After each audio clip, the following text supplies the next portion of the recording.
संत मत धारा आपकी सेवा में प्रस्तुत। और सच में जब हम इस तरह से सोचेंगे कि ये कष्ट मुझे परमात्मा से मिला रहा है, मेरे पाप को समाप्त कर रहा है, मुझे और ज्यादा सुखी करके जाएगा, एक बार ये करके देखेंगे तो दुख महसूस ही नहीं होगा। क्योंकि शरीर के कष्ट का तो दवाइयाँ इलाज कर देती हैं, पर मन के कष्ट का किसी दवा के पास, क्या कहते हैं, वहम का इलाज तो हकीम लुकमान के पास भी नहीं था। ये दुख हमारा वहम है। दुख असल में हमें है नहीं, हमने अपने पे थोप रखा है। अगर हम ये हर दुख को हम सुख में बदल सकते हैं, सच में बदल सकते हैं। कैसे? वहम से दूर हटके। बस मैं 5 मिनट और लूंगी, ये वहम दूर कर दें कि दुख हमें दुखी करके जा रहा है, दुख हमें सुख से ज्यादा नजदीक करके जा रहा है। जब मैंने आपसे 50 रुपए उधार लिए हैं, तो जब तक मैं आपके चुकता कर नहीं दूंगी, मेरा कर्ज अदा कैसे होगा? नहीं हो पाएगा। मुझे कमाना होगा, आपकी चाकरी करनी होगी, कष्ट उठाना होगा, कमाना होगा और आपका कर्ज अदा।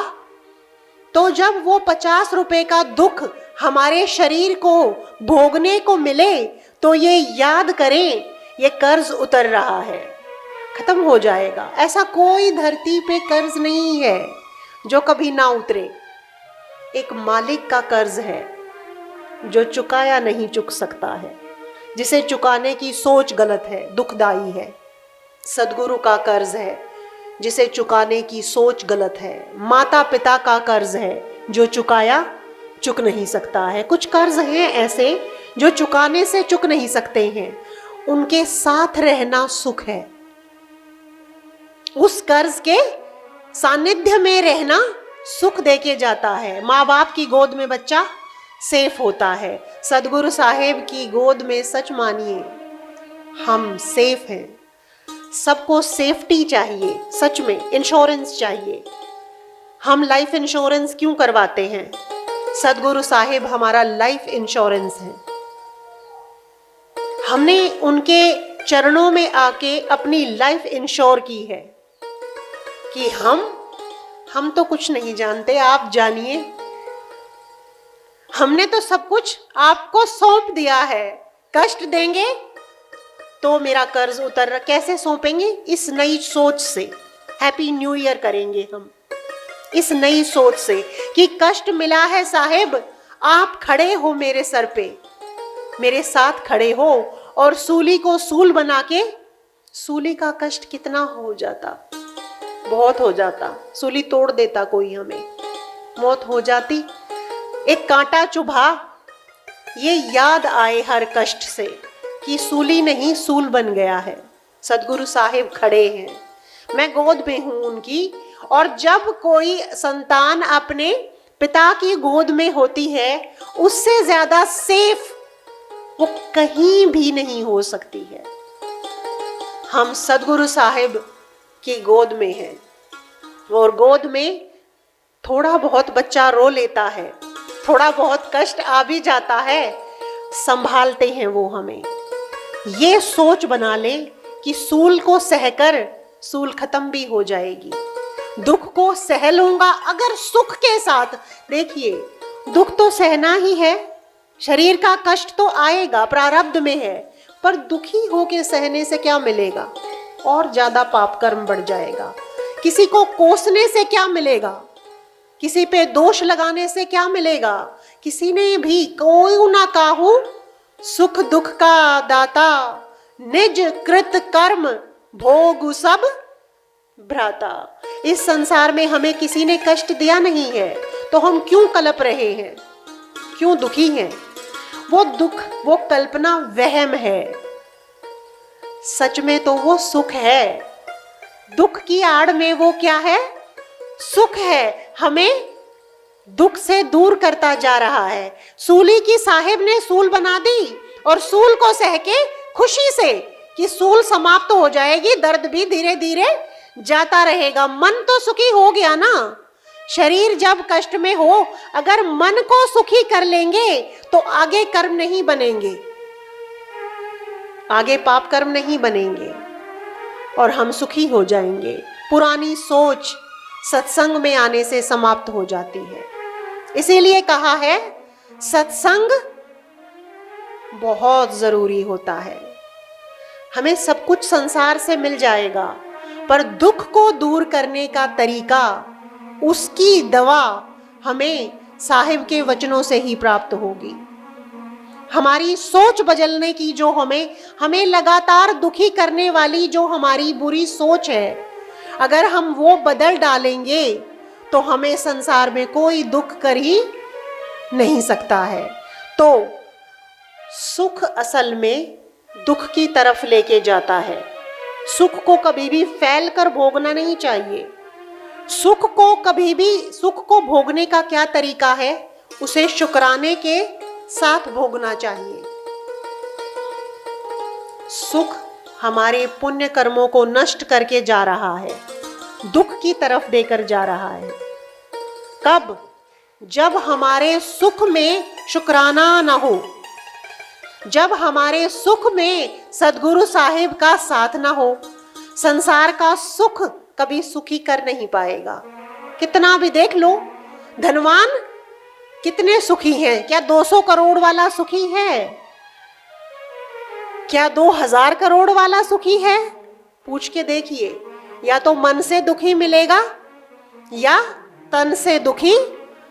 तन धर सुखिया को न देखा, जो देखा सो दुखिया हो। आदि अंत की बात कहूं हूं, सबका किया विवेका हो। तन धर सुखिया को न देखा, जो देखा सो दुखिया हो। और तन तो धरे ही बैठे हैं हम। साहिब ने तो कह ही दिया है कि जो जिसने तन धारण किया है, माफ कीजिए, संत सुखी कैसे होते हैं। नानक साहिब ने क्या कहा? नानक दुखिया सब संसारा। फिर संत सुखी कैसे हो गए? तन तो उनके पास भी है। और कबीर साहिब ने क्या कहा? तन धर सुखिया को न देखा, जो देखा सो दुखिया हो। तो कैसे सुखी हैं संत? सोच से, वहम के इलाज से। वहम का इलाज नहीं होता, लेकिन दुख का इलाज तब हो जाता है जब ये पता चल जाए कि दुख असल में है नहीं, सुख में बदलने जा रहा है। इलाज हो जाता है वहम का कि ये तो वहम है, मैं दुखी हूं ही नहीं। देख, अरबों पति भी दुखी है, तो तू कब तक कमा लेगा? वो धन हम कमा भी ले, सारी जिंदगी लुटा बैठेंगे तो सुखी नहीं कर पाएगा वो धन हमें। धनवंता दुखिया सभी, निर्धन दुख का रूप। सहजोबाई जी ने साफ कहा है, धनवंता दुखिया सभी, सारे धनवंते दुखी हैं। तो हम धन कमा के सुखी हो जाएंगे क्या? सोचिए, 2000 करोड़ वाला तो आज भी सुखी है नहीं, हम कैसे हो जाएंगे? मन के इलाज से, सद्गुरु साहिब के आशीर्वाद भरे वचन जब हमें बताएंगे कि ना तो हमें धन सुखी कर सकता है, ना ही ये तन कभी सुखी होने वाला है। ये तन बना ही प्रारब्ध से है, मिट्टी से है, 5 तत्वों से है, जो खुद दुख का स्वरूप है। तो ये भी कभी पूरी तरह से स्वस्थ नहीं होगा। लेकिन सुखिया सोई जो सतनाम संभाला। सुखी होने का तरीका गुरु नानक साहिब ने बता दिया है, क्योंकि संतों ने जब बीमारियां बताई तो इलाज उन्हीं की वाणी में मौजूद है। क्या इलाज बताया? क्यों हो जाते हैं संत सुखी? नानक दुखिया सब संसारा, सुखिया सोई जो सतनाम आधारा। जिसे सच में हैप्पी होना है, सुखी होना है, संतोष लाना होगा कि बहुत है, कष्ट है तो कम है, सुख है तो बहुत है। होड़ में मत चलिए, सतनाम से सुखी हो जाएंगे। सतनाम लेंगे तो आत्मा सुखी हो जाएगी। जड़ सुखी हो जाएगी तो पूरा मन शांत होता चला जाएगा। आत्मा के नूर में जाता हुआ मन पाप कर्मों को जलाता हुआ चला जाता है। आत्मा का नूर मन के सारे पापों को क्षय कर देता है, समाप्त कर देता है, और तन धीरे धीरे धीरे धीरे समझ जाता है कि तुझे तो सुख ही मिला हुआ है। आंखें, कान, नाक, कितने लोग हैं जिन्हें ये सब भी नहीं मिलता है। हमें तो सब कुछ मिला है। अपने से नीचे की तरफ देख के जिया जाता है। सतनाम संभाल लेंगे तो सुखी हो जाएंगे, क्योंकि सतनाम हृदय में उतर जाता है, आत्मा में उतर जाता है। आत्मा ही हम हैं। जब आत्मा सुखी हो तो परमात्मा सुखी। परमात्मा मिल जाएंगे तो मन भी शुद्ध हो जाएगा और तन भी निरंतर परमात्मा की भक्ति से सुखी होता चला जाएगा। मैं सिर्फ इतना आप लोगों से निवेदन, रिक्वेस्ट करती हूँ कि सत्संग में आना ना छोड़िए, क्योंकि सत्संग में जब तक हम लगातार आएंगे नहीं, तब तक हमारे हृदय पर, हमारे मन पर वो चोट, वो साबुन जिसकी हमें जरूरत है, वो आशीर्वाद भरे वचन जब हमारे तन को, हमारे मन को, हमारी आत्मा को छूकर जाएंगे, हमें पता नहीं चलेगा। हमारे पाप नष्ट होते चले जाएंगे। जितनी बार लोहे को पारस से छुआया जाएगा, उतनी बार वो सोना बनता चला जाएगा। तो कांटेक्ट सत्संग के जरिए ही सद्गुरु से होता है।